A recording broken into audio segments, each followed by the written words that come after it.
गुरुर्ब्रह्मा गुरुर्विष्णु गुरुर्देवो महेश्वरः गुरु साक्षात् परब्रह्म तस्मै श्री गुरुवे नमः। बंधु, आज का विषय है मन का निरोध। सभी श्रोता बंधु को हार्दिक स्वागत है। शरीर ही संसार है। यह 10 इंद्रियों से मिलकर बना है, जिसमें 5 ज्ञानेंद्रिय और 5 कर्मेंद्रिय हैं। आँख, कान, नाक, जिह्वा और त्वचा को ज्ञानेंद्रिय कहा गया है और हाथ, पैर, गुदा, वृषण एवं उपास्थ को कर्मेंद्रिय बताया गया है।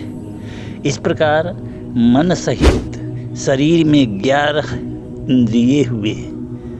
इनसे संबंधित शरीर में 5 विकार कहे गए हैं। ये विकार हैं रूप, रंग, गंध, शब्द और स्पर्श, जिसमें इंद्रियां स्वच्छंद विचरण करती है और शरीर को दोष मुक्त नहीं होने देती है।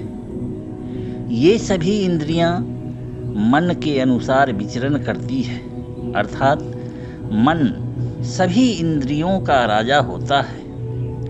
मन को पराशक्ति कहा गया है, इसलिए यह सबसे अधिक शक्तिशाली होता है। इसके अतिरिक्त आशा, तृष्णा, ईर्ष्या, द्वेष, माया, मोह, घृणा इत्यादि आते हैं। सगे संबंधी एवं हित कुटुंब जो इस शरीर से संबंध रखते हैं, वे भी इस शरीर रूपी संसार में आते हैं। बस इतना भर ही है यह संसार। इसके अलावे तो और किसी को किसी से कोई मतलब नहीं है। यही क्षेत्र है और इसको जानने वाला क्षेत्रज्ञ है। जो क्षेत्रज्ञ है वह इस संसारिक मोह पाश में कभी फंस नहीं सकता।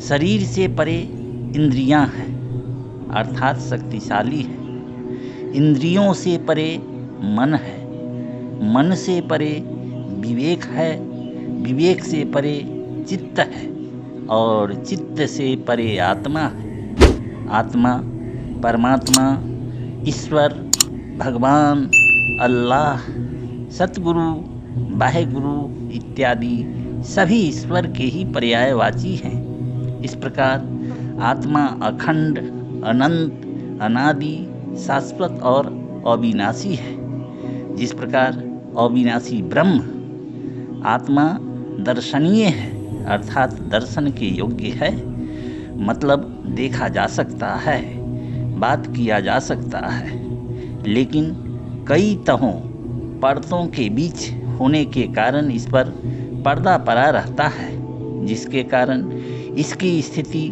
मात्र एक दृष्टा की होती है, अर्थात यह मूक दर्शक बनकर केवल देखता रहता है।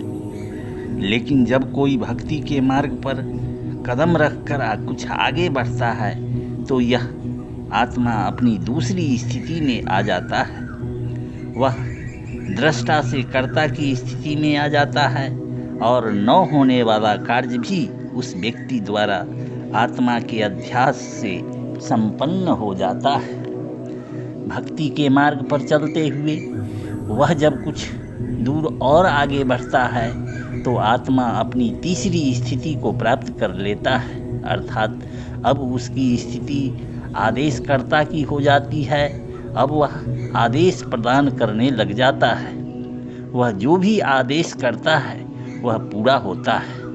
इस प्रकार चलते हुए आगे बढ़ने पर उसे चौथी और अंतिम स्थिति प्राप्त हो जाती है और इस स्थिति में वह सृष्टा के पद पर प्रतिष्ठित हो जाता है, अर्थात वह सांसारिक और अलौकिक रचनात्मक कार्यों में लग जाता है, मतलब वह संसार की रचना करने लगता है।